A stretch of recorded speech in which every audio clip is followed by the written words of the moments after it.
For the first step, lift cover away from furniture at all corners and lay loosely on top. Then, move to the long end of the cover, end A, and locate the two handles. Next, take the handles and lift the cover, bringing the handles together towards the center. Then straighten the centerfold. After that, lay the cover flat with the handles at the back of the sectional. Next, move to the opposite side of end A and bring the handles together, connecting ribbon grips. Then pull the corner out and lay the end down flat. For the next step, locate the center pair of handles and bring the ribbon grips together. Sweep the bottom hem toward the front of the sectional and lay the end down flat.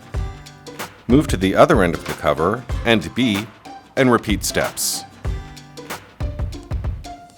Then walk the remaining end of the cover around to the back corner of the sectional to align with the other side.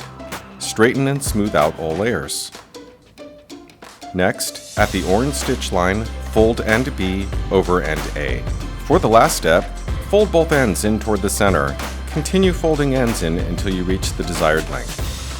As you can see, the Storigami product line's innovative construction allows the cover to fold down to a neat, manageable size, and includes directional guide arrows that highlight key steps to simplify the folding process. This specific design of the mountain and valley seams create an intuitive folding experience for all Classic Accessories customers.